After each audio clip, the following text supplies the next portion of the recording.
जय हिंद। नेपाल ने अभी हाल ही में 4 ऐसे स्टेप लिए जो भारत के लिए बहुत ही ज़्यादा चिंताजनक है। चलिए इन चारों को एक एक करके समझते हैं। और जो बिहार के डैम के वर्क को रोका है वो तो काफ़ी ज़्यादा चिंताजनक है। नेपाल ने जो अपना आधिकारिक नक्शा अभी जो पारित किया है, जिसमें उसने लेपुर लेक, काला पानी और लिम्पाधुरा को शामिल किया था, नेपाल ने उसका मौसम विभाग पर जानकारी भी देना चालू कर दिया। जबकि ये एरिया अभी भारत में है और वो अपने यहाँ के मौसम विभाग में ये आकाशवाणी पर बोलता है कि रेडियो पर कि भाई लिम्पाधुरा वहाँ का मौसम कैसा है। जिस तरह से भारत अपनी पीओके की जानकारी देता है कि भाई वहां पर मौसम कैसा है, ये उस तरह से ट्रीट कर रहे हैं। दूसरा कि नेपाल की कुछ पार्टियों का कहना है कि अगर भारत और चाइना के बीच में युद्ध होता है तो गोरखा सैनिक भारत की ओर से नहीं लड़ेंगे। ये काफी शर्मनाक बात है नेपाल के लोगों के लिए और नेपाल की इज्जत इसमें बहुत कम होगी। रीजन समझिए, हम अपने एक गोरखा भाई के सैनिक के ऊपर 11 करोड़ रुपए खर्च करते हैं। उनको आर्मी की हर एक ट्रेनिंग दी जाती है, हर एक सुख सुविधाएं दी जाती है। दूसरा कि हम गोरखा भाइयों का सम्मान करते हैं, वो हमारी लड़ाई में कंधे से कंधा मिला के लड़ते हैं। लेकिन हम कैंप लगाते हैं इंडिया में, आप आते हैं, हम आपको रखते हैं, हम आपको घर से पकड़ के नहीं लाने जाते हैं। आप रहिए, आपको इज्जत मिलेगा, सम्मान मिलेगा, सब कुछ मिलेगा। लेकिन आप अपनी मौजूदगी हमारे ऊपर एहसान थोपेंगे, ये गलत बात है। दूसरा कि आप ये कहते हैं कि अगर भारत और नेपाल के बीच में युद्ध होता है तो गोरखा सैनिक नेपाल के खिलाफ नहीं लड़ेगा। तो एक समझ में आता है कि चलिए भैया, आपको अपनी मातृभूमि से प्रेम है, ये है। लेकिन आप ये कितनी गलत बात बोल रहे हैं कि भारत और चाइना के बीच के युद्ध में भी ये गोरखा साथ नहीं देंगे। इससे तो दो ही चीज समझ में आता है, या तो ये गोरखा भाई डर रहे हैं चाइना से लड़ने में, या तो यहाँ के जो ये लोग पैसा खा गए हैं चाइना से बैठ के। यही ना हो सकता है, वरना चाइना से आपको क्या मतलब है, लेना देना यहाँ पे है कि नहीं। यहाँ पे तो भाई हम तो इतना गारंटी करते हैं, गोरखा सैनिक किसी से डरते नहीं है। ये जो नेपाल के कुछ 1-2% नेता है ना, जैसे नेपाल के 99% लोग अच्छे हैं,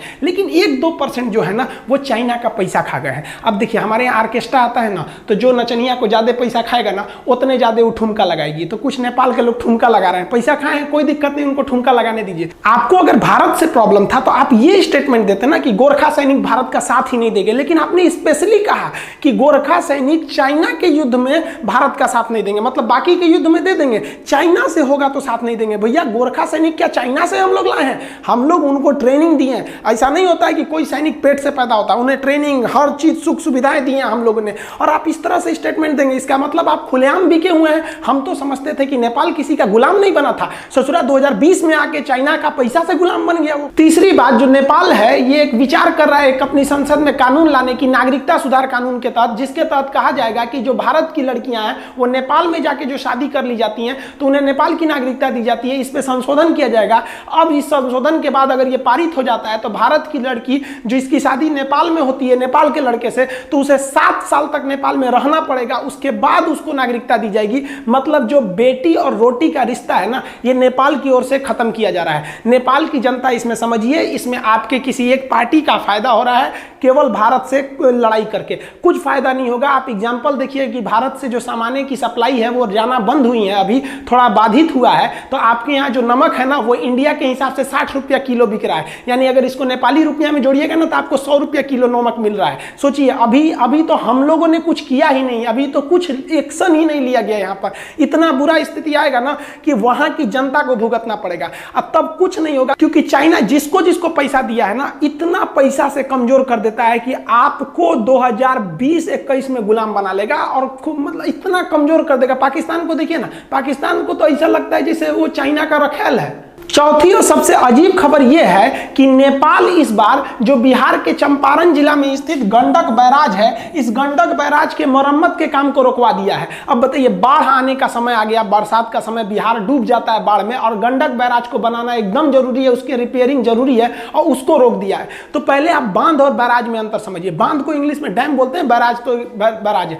तो डैम जो होता है ना, पानी को रोक देता है और छोड़ देता है, जबकि बैराज उसको कई डायरेक्शन में मोड़ सकता है। बैराज में कई सारे फाटक होते हैं। तो जो गंडक बैराज है उसमें 36 मतलब फाटक है, 36 पिलर हैं, उसमें फाटक लगे हैं। आप देखिए यहाँ पे इस तरह से फाटक गेट दिखाई देंगे 36। अब ये जो बैराज है ना, वो इंडिया और नेपाल, यही नदी बीचों बीच में है। अब इस 36 में से ना 18 पिलर इंडिया में आता है और 18 पिलर नेपाल में आता है। तो भारत ने अपना 18 पिलर को रिपेयर कर दिया। अब जब उधर गया ना रिपेयर करने की, भैया बांध टूटेगा तो नेपाल हाइट पे है, पहाड़ पे सारा पानी इधर आएगा, तो हम अपने खर्च पे बना देते हैं, हम हम कब्जा करने थोड़ी गए हैं भैया, हम तो रिपेयर करने गए हैं। बांध बैराज टूट जाएगा तो आने जाने का कनेक्शन भी टूट जाएगा।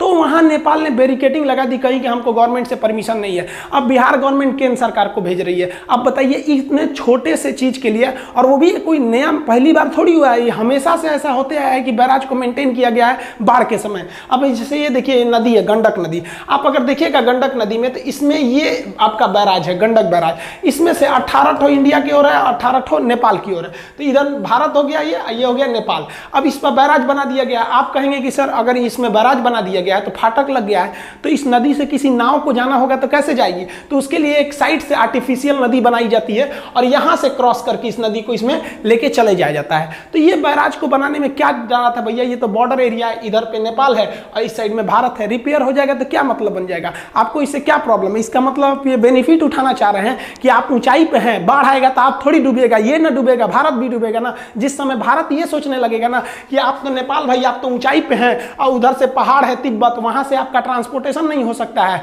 तो यहाँ पे अगर ब्लॉकेज लगा दिया गया ना आपको दिक्कत होगा। तो जो नमक खरीद रहे हैं ना 100 रुपया किलो, वही हालत हो जाएगा।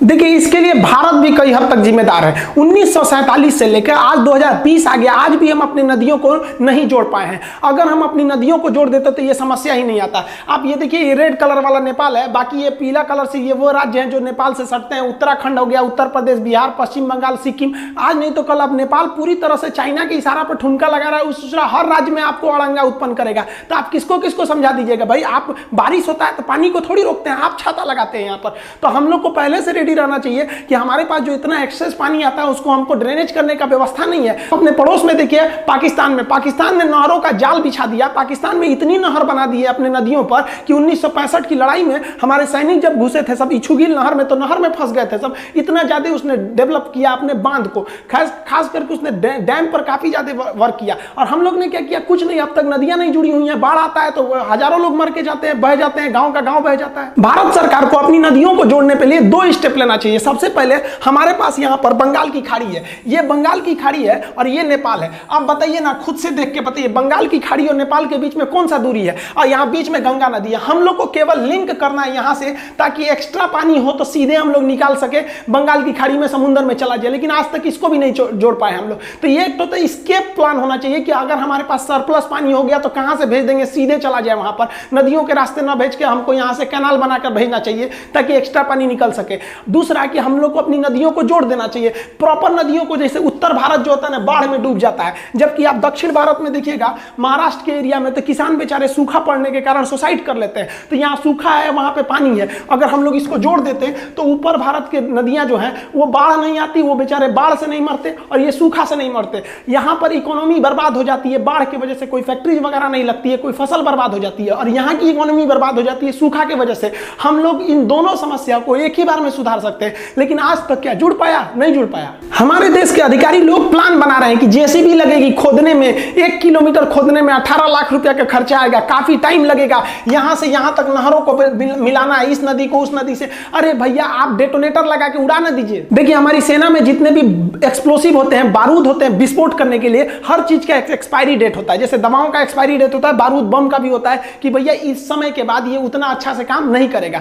हमेशा हर साल कितने ट्रक के ट्रक एक्सप्लोसिव जो होते हैं ना एक्सपायर हो जाते हैं, उन्हें फेंकना पड़ता है। इन एक्सप्लोसिव को निकाल के ससुरा जहां तक नहर बनाना है, उत्तर भारत से दक्षिण भारत तक पूरा ससुरा को जमीन के अंदर बिछा देना चाहिए और एक साथ डेटोनेटर लगा के उड़ा देना चाहिए। ऑटोमेटिक आपका गड्ढा बना देगा। गड्ढा बनाने के बाद आपका नहर कैनाल बनाने के लिए मशीन आती है, वो गड्ढे में आपका सीमेंट भरते जाती है। इसमें क्या करना है? इसमें सीमेंट घोर दीजिए, साथ साथ ये चलते रहेगा, इसमें भरते रहेगा। आपका ये एक्सप्लोसिव जो है पूरा विस्फोट करके उड़ा देगा। आप बताइए ना, कोयला का खदान जब खोदा जाता है तो क्या कुदारी हथौड़ी से खींचा जाता है? जेसीबी से खोदा जाता है, विस्फोट लगा के उड़ा दिया जाता है। इतना बुद्धि काम नहीं करता है जब आपको इमरजेंसी में बनाना है। 1947 से सो रहे हैं आप लोग यहाँ पे, उड़ा देना चाहिए डेटोनेटर लगा के वहां पे, और उसके बाद से ये नहर बना देना चाहिए। क्या टाइम लगेगा इसको बनाने में? 1 साल बहुत है इसको बनाने के लिए, 1 साल बहुत ज्यादा हो गया। इन ससुरे अधिकारियों से कुछ नहीं होने वाला है। आर्मी वालों को दीजिए कि भैया आप अपने विस्फोटक लाइए, बिछाइए, उड़ गया, मिट्टी भी हटाने की जरूरत है, विस्फोट करेगा, मिट्टी दूर दूर बिखर जाएगी। उसमें ये कैनाल में सीमेंट भरने वाली मशीन होती है, इसको बस गड्ढा चाहिए, उसमें भरते जाएगा।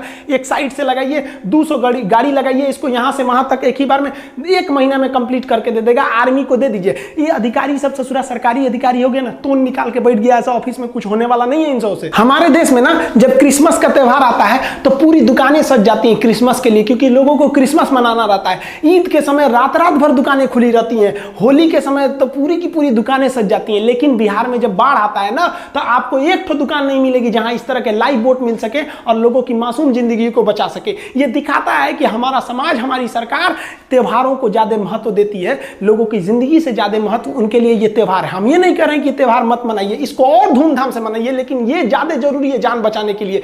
बाढ़ में क्या होता है, देखिए किसी का गांव उजड़ गया, क्या फर्क पड़ता है भैया किसी बड़े लोगों को, बड़े बड़े अधिकारियों लोगों को कि गांव उजड़ गया। यहाँ थोड़ी ना इंसान रहते हैं लोग, इनका अपना परिवार तो है नहीं, इनके बाल बच्चे हैं नहीं, ऐसे मरे पड़े रहते हैं बेचारे। बताइए 2 साल के बच्चे का क्या कसूर था? इसका कसूर क्या था कि इनको बड़े बड़े अधिकारियों ने पैसा घोटाला करके मार दिया। यहाँ पर एक नहर नहीं बना 1947 से। बाढ़ के मंजर में क्या हाल होता है जरा देखिए, ये सहमे हुए बच्चों का बचपना देखिए। ये है हमारे देश के भविष्य, केला पे बैठ के बाढ़ पार कर रहे हैं। कल को इन्हीं के कंधों पर देश की जिम्मेदारी होगी या इनको कहा जाएगा कि तुम चाइना से आंख में आंख मिला के देखो। ये क्या लड़ेंगे दुश्मन से? ये तो अपने देश के गलत नीतियों का शिकार बन गए बेचारे, जीने के लिए ये लोग अपना जद्दोजहद कर रहे हैं। ये क्या लड़ेंगे यहाँ पर? बताइए, ऐसे मासूम लोग मर गए। हमारे नरेंद्र मोदी जब ट्रेन में चाय बेचते थे, कोई जानता था कि प्रधानमंत्री बनेंगे? हमारे अब्दुल कलाम जब ट्रेन में अखबार बेचते थे, बाढ़ में डूब के मर गए रहते तो हमको एक साइंटिस्ट मिला रहता। आप बता सकते थे कि बच्चे का भविष्य क्या था, ये आगे जाकर क्या बनता?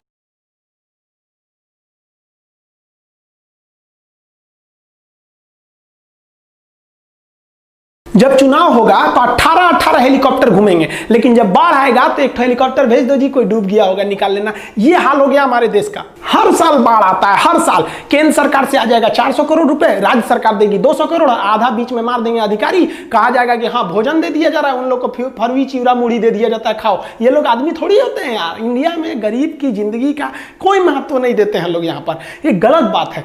हमारे यहाँ बाढ़ आएगा, बाढ़ के बाद क्या होगा? नीतीश कुमार आएंगे बिहार में देखने, हवाई जहाज में बैठ के, हेलीकॉप्टर में, हाँ सर्वे हो गया। फिर मोदी जी आएंगे, एगो स्टेटमेंट आ जाएगा, ये हम इस पे राहत दे रहे हैं। भैया आप राहत क्यों देते हैं किसी को? आप उस समस्या का समाधान क्यों नहीं करते हैं? नहर क्यों नहीं बना पाते हैं? रातों रात 1-2 पार्टियों का गठबंधन हो जाता है, रातों रात गठबंधन टूट जाते हैं, लेकिन 1947 से 2020 तक आप नदी नहीं जोड़ सके। इससे बड़ा नाकामयाबी क्या हो सकता है? देखिए, आज की स्थिति के लिए कहीं ना कहीं जिम्मेदार हम भी हैं। हम किसी भी चीज़ को इग्नोर कर देते हैं। आप लोग भी इस वीडियो को देखेंगे तो इग्नोर कर देंगे, चलो भाई ये खान साहब है पटना के, आते हैं ऐसे ही बात बोल के चले जाते हैं। लेकिन आपकी ये जिम्मेदारी बनती है, आप ट्वीट करके इसको पूछिए अपने जल संसाधन मंत्री से कि आखिर हम कब तक डूबते रहेंगे बाढ़ में, और कब तक हम सरकार के द्वारा हेलीकॉप्टर से गिराए जाने वाले खाने का इंतजार करेंगे। ये स्थिति बहुत खराब है। हमारे समाज को इस तरह से तोड़ा जा रहा है कि समाज जिंदा रहने को ही विकास समझने लग रही है। ये गलत है। आप अगर हाथ पे हाथ रख के बैठे रहेंगे ना तो कहीं ना कहीं इस देश को बर्बाद करने में आप भी योगदान कर रहे हैं। आप जहां से भी आप सवाल पूछिए, आपका अधिकार है, आप लोकतंत्र में रहते हैं, कोई चाइना के कम्युनिस्ट में नहीं रह सकते। हम थैंक्स कहेंगे शेफाली वैद्या जी को, जिन्होंने मेरे वीडियो को ट्विटर पे ट्वीट किया था और पूछा भी था कि सरकार को इस तरह से करना भी चाहिए कि नहीं करना चाहिए। बहुत से लोगों का हम थैंक्स करते हैं कि जो ऐसे सवालों को पूछते हैं। हम ज्यादा से ज्यादा क्या कर सकते हैं? हम पटना के एक टीचर हैं और क्या करेंगे? हमारा काम है आपको समस्या जो है उससे अवगत करा देना और इससे क्या समाधान हो सकते हैं तत्काल परिस्थिति में, उसके बारे में आपको जानकारी देना। हमारा जो काम था हमने किया। आगे आपकी मर्जी है, आपको क्या करना है। मिलेंगे नेक्स्ट वीडियो में, तब तक के लिए जय हिंद।